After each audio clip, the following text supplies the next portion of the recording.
Assalamualaikum warahmatullahi wabarakatuh. Nama saya Eni Eri Harahap dengan NIM saya 4191111067. Di sini saya akan mempresentasikan hasil pembahasan analisis sensitivitas atau lanjutan dari analisis sensitivitas mata kuliah program linier dengan dosen pengampu Bapak Hairuddin SSI MPD. Baiklah teman-teman, di sini saya akan mempresentasikan pembahasan soal-soal yang telah ditentukan. Baiklah, soalnya adalah sebuah perusahaan yang memproduksi mainan anak-anak akan membuat bingkisan. Setiap macam bingkisan akan berisi kombinasi mainan, alat olahraga, dan buku. Untuk itu dibuat bingkisan standar, deluxe, dan super deluxe. Jenis pertama berisi 4 mainan, 4 alat olahraga, dan 2 buku dengan harga jual Rp30.000 terbungkus. Jenis kedua berisi 5 mainan, 6 alat olahraga, dan 5 buku dengan harga jual Rp40.000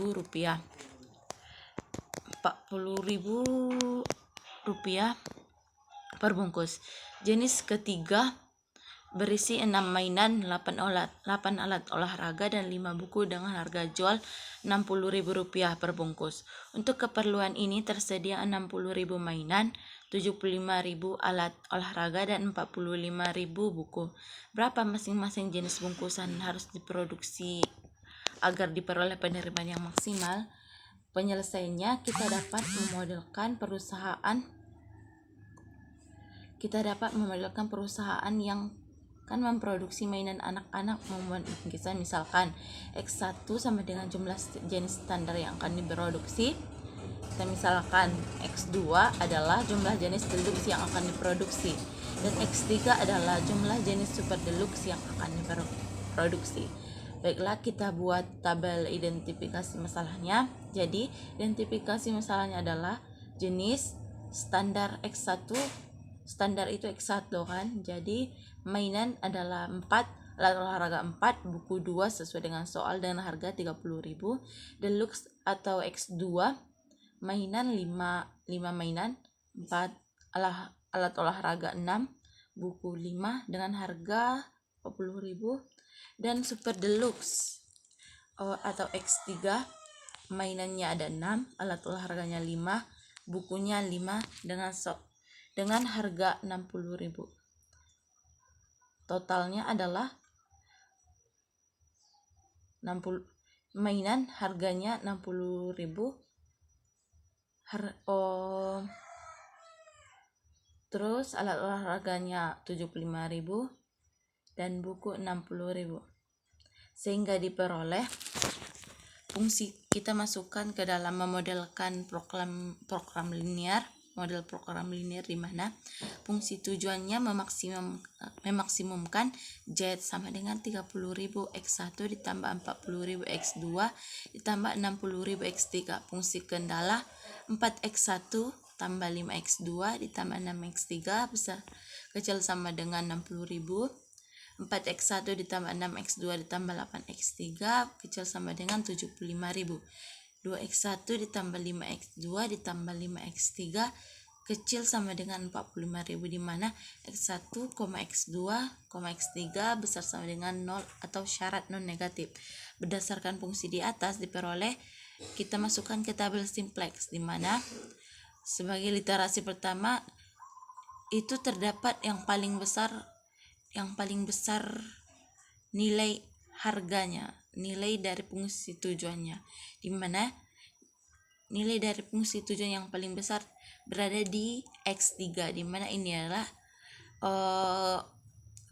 kolom kunci. X3 min Rp60.000, 6 dan 5 dengan S3 nya 5. Dan literasi keduanya kita dapat melihat itu terdapat pada 1,6 karena ini adalah nilai yang paling tinggi, 1,6 di S1. Dan literasi kedua ini adalah kolom kunci, dan literasi kedua tidak, karena sama-sama sudah negatif, maka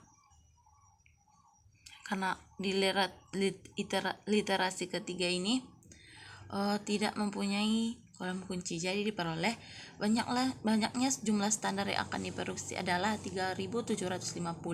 Banyaknya jumlah deluxe yang akan diproduksi adalah 0, dan banyaknya jumlah super deluxe yang akan diproduksi adalah 7.500, sehingga diperoleh permintaan penjualan sebesar 562.500. Baiklah, soal yang kedua adalah perhatikan masalah berikut. Garuda Furniture merupakan suatu perusahaan yang memproduksi mebel dari kayu. Bahan utama yang digunakan merupakan kayu jati dan kayu kemper. Untuk mendapatkan hasil yang baik, perusahaan ini menggunakan sebuah mesin multiguna yang dikendalikan dengan komputer. Karena persaingan yang semakin tajam, manajemen perusahaan bermaksud meningkatkan efisiensi penggunaan sumber daya produksinya sehingga dapat mencapai hasil optimal. Jumlah kebutuhan bahan baku dan waktu mesin yang diperlukan untuk membuat setiap unit mebel, meja dan kursi serta kapasitasnya terdiri sebagai berikut.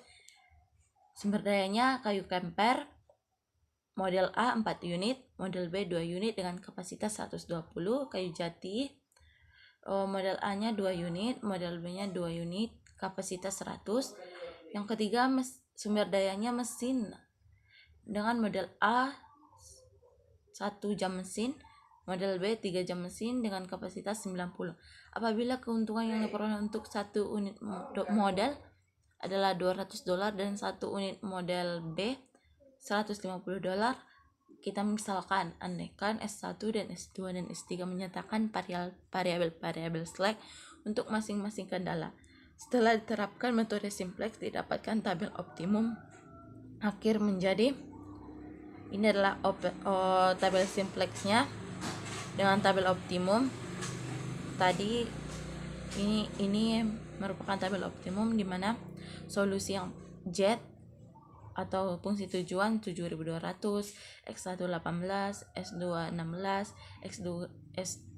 X2 24. Seandainya pengguna tenaga kerja dalam perusahaan dimasukkan dalam model, timbul batasan baru sebagai berikut dengan sumber dayanya tenaga kerja model A3, model B4, kapasitas 140. Nah, penyelesaian berdasarkan soal di atas merupakan penambahan variabel baru, maka diperolehlah tabel optimum simplex sebagai berikut dengan X1 0, X2 0, S1 45, S2 0, S3 20, S4 0 dengan solusi 7.200 sampai dengan X3 nya dengan solusi 24. Kendala baru 3X1 ditambah X2 sama dengan 140. Pada tabel optimum peroleh X1 sama dengan 18 dan nilai X2 sama dengan 24. Maka dapat diperoleh nilai-nilai dasar tabel optimum pada kendala baru tersebut adalah 3 X1 nya berapa tadi? 18. 3 kali 18 ditambah, kita substitusikan nilai dari X1 dan X2 ke dalam persamaan 3X1 tambah X2 4X2 kecil sama dengan 140.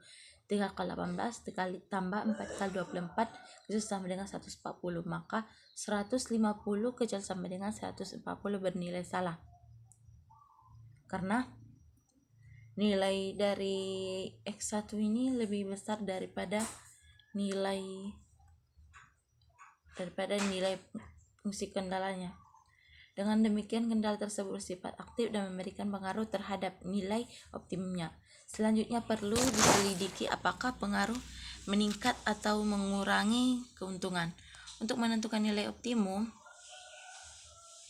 pada penambahan kendala adalah mengubah model berbentuk standar sebagai berikut. Maksimum dengan fungsi tujuannya maksimumkan Z 200 X1 tambah 150 X2 dengan fungsi kendala 4X1 tambah 2X2 tambah S1 sama dengan 120, 2X1 tambah 2X2 tambah S2 100, X1 tambah X3 X2 tambah X3 sama dengan 90, 3X1 ditambah 4X2 tambah S4 140 dengan X1 besar sama dengan 0,X2 lebih besar sama dengan 0. Selanjutnya dengan memasukkan fungsi kendalanya ke dalam tabel optimum sebelumnya, yaitu ini adalah tabel yang sebelumnya. Langkah 1 itu memindahkan elemen baris S4 pada kolom X1 menjadi 0. S4 ini 0, 0, 0, 0, 1. Kita pindahkan elemen baris S4 pada kolom X1 menjadi 0. Dengan baris S4-nya 3, 4, 0, 0, 0, 0, 1, 140. Jadi kita kalikan 3 kali elemen baris X1. 3 sampai dengan nilai 86 kita kurangkan. Langkah kedua memindahkan elemen baris S4 pada kolom Y menjadi 0. Dan langkah ketiga memasukkan baris baru ke dalam tabel optimum. Ini adalah tabel optimum dari memasukkan baris tersebut, di mana baris Z, baris X1, baris S2, baris X3, baris S4. Tabel di atas masih dalam keadaan optimum karena semua elemen baris Z bernilai positif. Kita lihat bernilai positif elemen Z-nya. Elemen Z, karena fungsi tujuan kita adalah memaksimumkan Z. Jadi kita hanya melihat nilai Z-nya saja karena bernilai positif. Akan tetapi nilai sebelah kanan atau negatif. Nilai sebelah kanan ini adalah nilai sebelah kanannya masih bernilai negatif, ada 10, 0,2, 0,4. Dapat disimpulkan bahwa tabel tersebut dalam kondisi optimum, tetapi penyelesaian tidak visible atau tidak layak sehingga perlu diselesaikan dengan metode simplex. Cukup sekian presentasi dari saya.